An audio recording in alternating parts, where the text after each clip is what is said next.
Mi nombre es Ninfa Elizabeth Hernández Trejo, yo soy doctora en Ciencias Políticas y Sociales, con especialidad en Ciencia Política por el programa de posgrado en Ciencias Políticas y Sociales de aquí de la UNAM. Soy maestra en Estudios Políticos y Sociales por la misma institución y licenciada en Ciencias Políticas y Administración Pública también por la Facultad de Ciencias Políticas y Sociales de la UNAM. Actualmente me desempeño como profesora de asignatura aquí adscrita al Centro de Estudios Políticos y al Sistema de Universidad Abierto y Educación a Distancia de la Facultad de Ciencias Políticas y Sociales de la UNAM.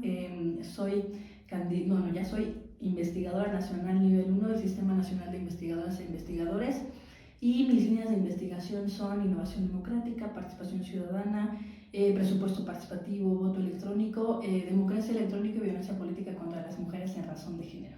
Mucho gusto. Muchas gracias. Bueno, vamos a empezar un poco con la entrevista y la primera pregunta es, ¿qué es lo que considera más difícil de estudiar Administración Pública y Ciencia Política siendo mujer? Más que por la carrera en sí, es decir, por la licenciatura en Ciencia Política o en Ciencias Políticas y Administración Pública, es para cualquier licenciatura, para cualquier mujer que esté estudiando en el ámbito del nivel superior, nivel medio superior. Me parece que lo más difícil es en realidad enfrentarse a una situación, por ejemplo, de acoso sexual, ¿no? Sobre todo como una expresión de violencia precisamente en razón de género, ya sea por parte del profesorado, del propio estudiantado o de algún otro miembro, por ejemplo, de la comunidad. Por ejemplo, aquí en la facultad encontraríamos justamente trabajadoras, trabajadores, etc.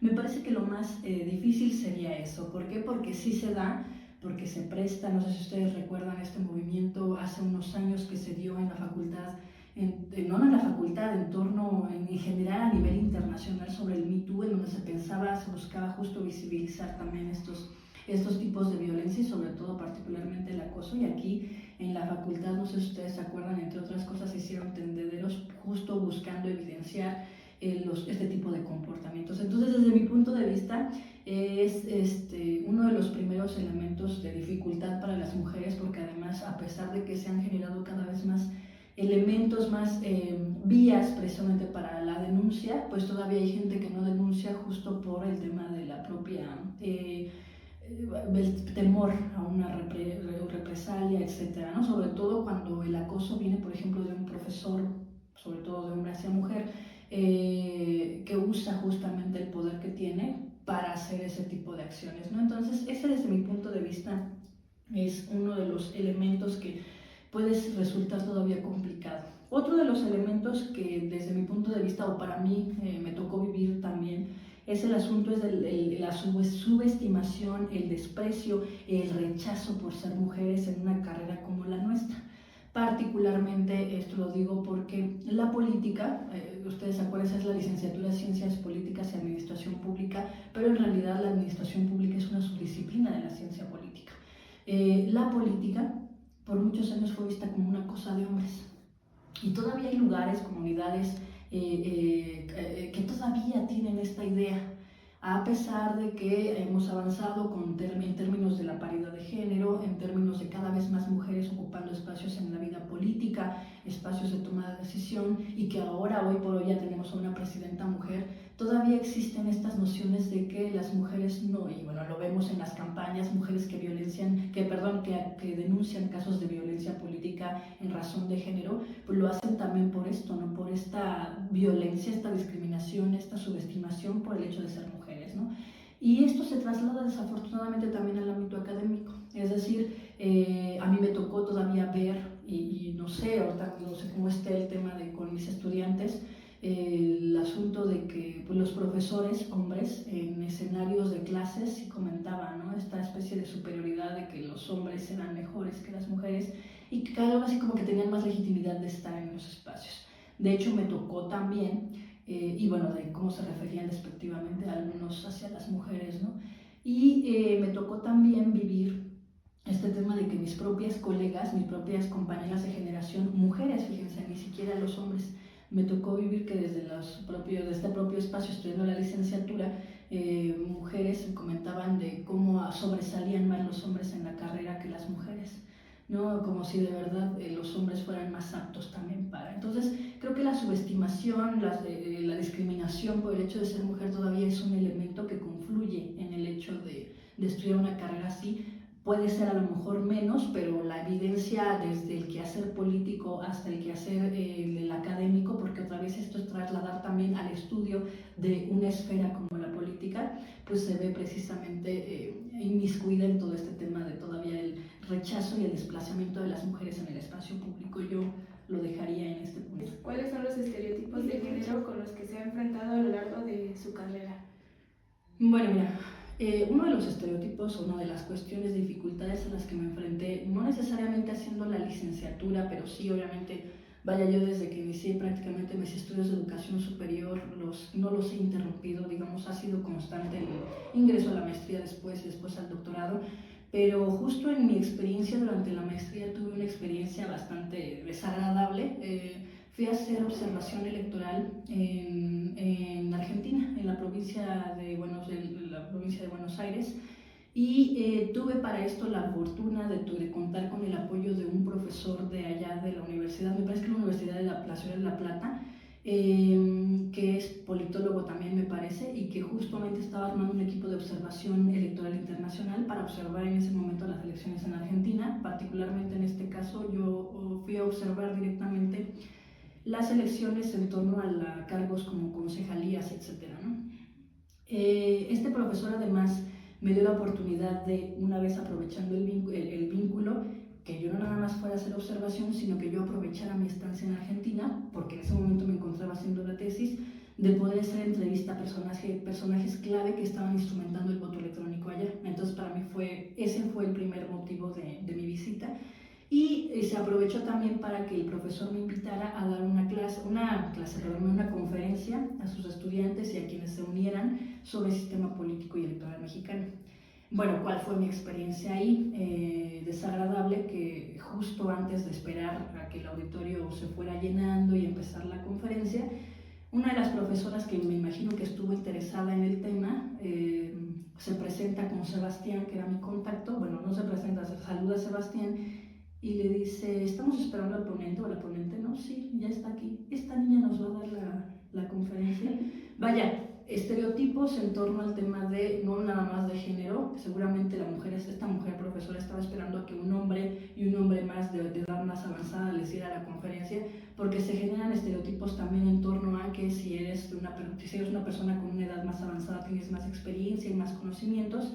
Y pues desafortunadamente me veían a mí más joven y decían: no, pues ¿qué nos va a venir a enseñar esta mujer? Pero bueno, eso es algo muy desagradable que me tocó vivir precisamente en ese momento. La otra parte, que es así como, ahorita lo veo a lo mejor en un sentido más chusco, pero no, es que en torno a la facultad y bueno, a lo mejor ya se ha roto un poco más con estos estereotipos y esos estigmas, pero cuando yo estaba estudiando la licenciatura, había claramente la definición de las carreras que se daban en ese momento, porque ahorita ya se incorporaron otras, y se identificaba claramente o con más claridad a las mujeres que estudiaban una carrera u otra. Entonces a mí, así como me ven ahorita, pues siempre me ha gustado vestirme mejor, etcétera, etcétera, y me decían: tú eres estudiante de Relaciones Internacionales, ¿verdad? Es decir, estos estereotipos también, ustedes quieren un poco más chuscos, pero que se dan en torno a la facultad, en torno a la apariencia física, también tienen que ver. Por ejemplo, las chicas de sociología eran así como las que vienen así como, no con la ropa más aguada, ¿no? O sea, vaya, más de estilo hippie, ¿no? Que otra cosa. Era también parte del estereotipo. Esto, si quieren ustedes, ya en términos más chuscos, pero particularmente hoy en día, y sobre todo siendo feminista, autodefiniéndome como feminista, pues también hay estereotipos que se atribuyen o que se pueden atribuir en torno a una mujer con estas características. Es decir, me ven a mí me gusta arreglarme, me gusta maquillarme, y no sienten que eso comulgue con la idea de ser feminista, ¿no? Una feminista no tiene por qué estar poniendo cuidado a su arreglo personal, menos usar maquillaje para no caer en este tipo de estereotipos, etcétera, ¿no? De belleza esperada. Y otra, el tema de ser mamá. Yo soy mamá, hasta acabo de ser mamá, y justamente veo también cómo llega a ser un poco chocante con la idea de ser feminista, porque pues cómo es posible que te hayas dejado subsumido al tema de la familia patriarcal existente, ¿no? Imperante en este momento. Vaya, son estereotipos que, no nada más en mi carrera, sino a lo largo de mi vida profesional, pues que sí marcan y que sí definen precisamente cuestiones que pues sí o sí hay que estar rompiendo, empezar a romper, ¿cierto? Y yo no sé, por aquí lo dejaría también con esa ¿qué consejos le daría a las mujeres que estudian administración pública o ciencia política? Bueno, primero, y esto asociado con la respuesta que daba en la primera pregunta, así como cada vez hay más mujeres ocupando espacios de poder, se vuelve indispensable también que cada vez más mujeres se interesen en una licenciatura como esta, en donde se estudia, se analiza el poder y todo lo que tiene que ver con la cuestión del Estado con E mayúscula. Pues también hay que romper obviamente con esta barrera de que la política es cosa de hombres, esto que les decía, ¿no? Primero, y que disciplinas como estas son más para el género masculino que para las mujeres, ¿no? O sea, eso sí o sí tiene que quedar erradicado, eliminado desde ya. Pero también porque se vuelve indispensable incorporar la perspectiva de género, es decir, porque necesitamos a más mujeres estudiando este tipo de fenómenos políticos, etcétera. Pues porque se necesita incorporar la perspectiva de género en todos los ámbitos y también en el espacio académico, en el estudio de esta disciplina. No quiero decir con esto que los hombres no puedan adquirir esta perspectiva. En realidad la perspectiva de género es una herramienta que nos permite visibilizar las desigualdades históricamente todavía existentes entre hombres y mujeres, o entre ya ahora los diferentes géneros. Pero el asunto es que una mujer es más propensa y más fácil para adquirir esta perspectiva, porque desafortunadamente las mujeres hemos padecido en algún momento de nuestra vida algún tipo de violencia, algún tipo de situación de desventaja frente a un hombre, desventaja de cualquier tipo. Entonces, por eso se vuelve importante, ¿no? Por incorporar el tema de propia perspectiva de género, por visibilizar cada vez más el trabajo de las mujeres, también en el análisis de la disciplina, ¿no? Que se vuelve importante. Segundo, es necesario que, una vez incorporadas las mujeres en este tipo de licenciatura, sí o sí se promueva el uso del lenguaje incluyente. ¿Por qué? Pues porque en nuestra carrera y en general en la vida diaria. ¿Por qué? Porque lo que no se nombra no existe. Y esto he insistido también, o sea, es decir,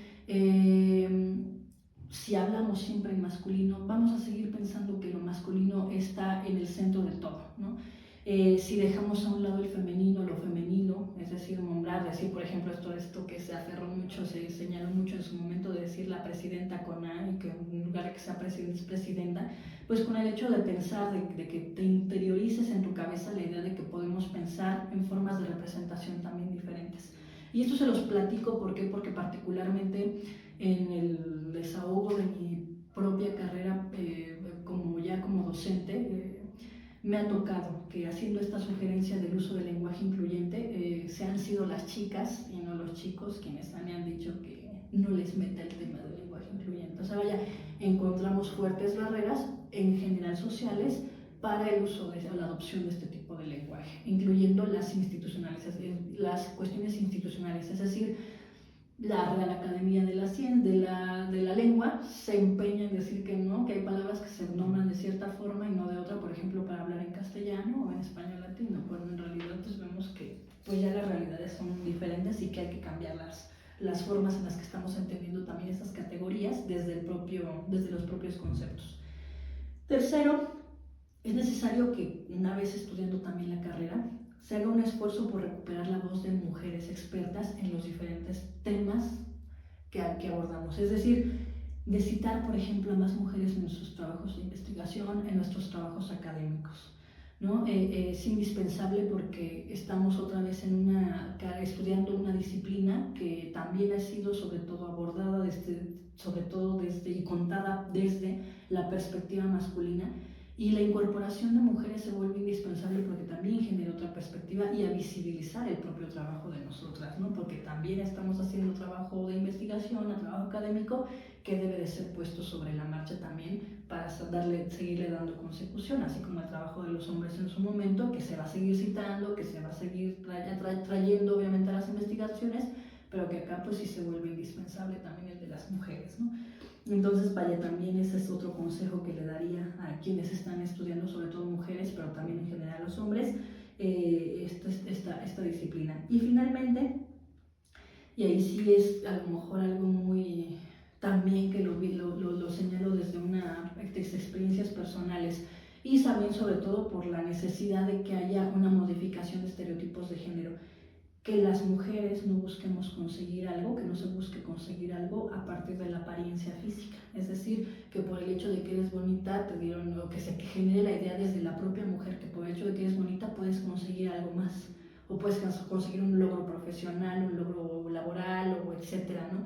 La idea es también nosotras erradicar desde ya estos estereotipos y de pensar que estas cuestiones, atribuciones de lo que se considera la bonita o la fea, pues puedan ser cuestiones que puedan ser atribuibles a un logro específico. ¿Por qué? Porque eso obviamente denosta el logro, es en detrimento del logro profesional que en realidad sí o sí estamos generando, ¿no? Entonces, la belleza física debería dejar de ser ya un elemento para conseguir cosas y para generar obviamente cambios por algo, ¿no?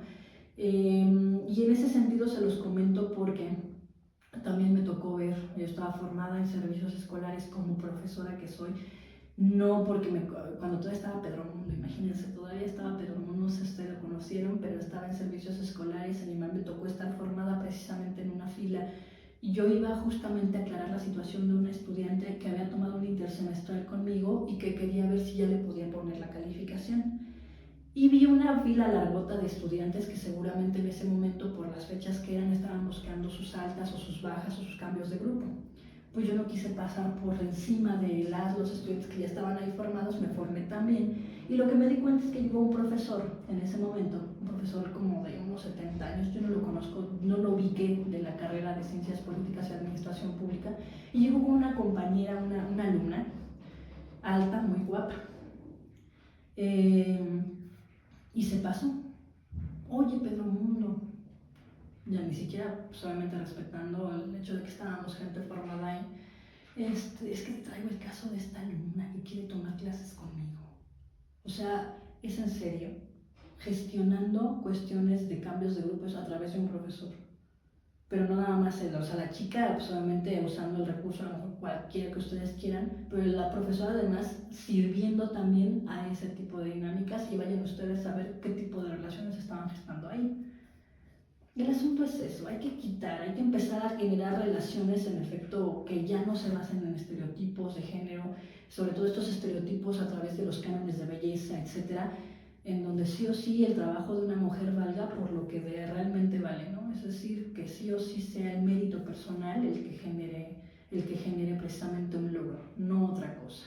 Y eso creo que es algo que sí o sí hay que pues, fomentar mucho también desde este lado, ¿no? Que no podemos usar ciertos elementos para hacer llegar a algo y que además eso sirva para después tener conductas de acoso o de otro tipo de violencias también, ¿no? Es decir, que intensifiquen estas relaciones nocivas entre hombres y mujeres. Entonces, vaya, esos serían los consejos que yo les daría. Muchas gracias.